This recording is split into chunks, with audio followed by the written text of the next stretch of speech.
வானுயர்ந்த கட்டடங்கள் தொடக்கம் சிறிய தொழில்நுட்பம் வரை அனைத்திற்கு பின்னாலும் ஒரு மனிதனினுடைய உழைப்பும் வியர்வையும் மறைந்திருக்கின்றது.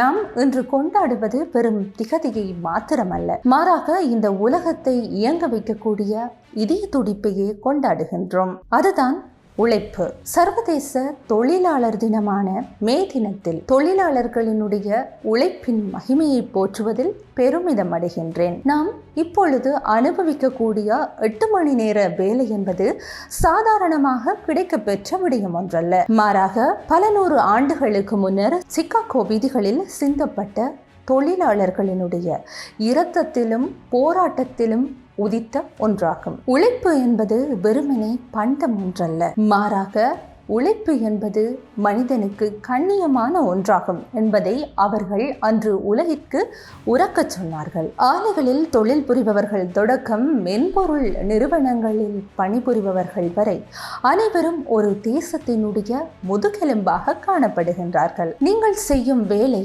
எதுவாக இருந்தாலும் அந்த வேலையை திறம்பட செய்பவர்கள் அனைவரும் ஒரு மாவீரர்களாக போற்றப்பட வேண்டியவர்களாவர். காலங்கள் மாறிக்கொண்டே செல்கின்றன.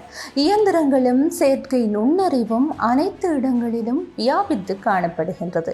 இந்த சூழ்நிலையிலும் கூட ஒரு மனிதனினுடைய உழைப்பிற்கு ஈடு இணை எதுவும் இல்லை. இந்த மே தினத்தில் நாம் சில உறுதிமொழிகளை எடுத்துக்கொள்ள வேண்டும். உழைப்பிற்கு ஏற்ற ஊதியம் கிடைக்கப்பெற வேண்டும்.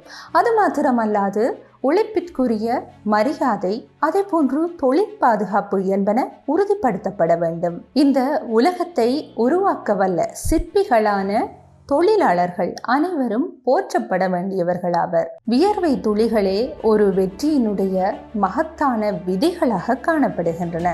இந்த உலகை அழகுபடுத்தும் உங்கள் கரங்களுக்கும் சிந்திக்கும் மூளைகளுக்கும் இந்த நாள் சமர்ப்பணமாகும். உழைப்போம், உயர்வோம். அந்த வகையில் தொழிலாளர்கள் அனைவருக்கும் இனிய மே தின நல்வாழ்த்துக்கள். நன்றி.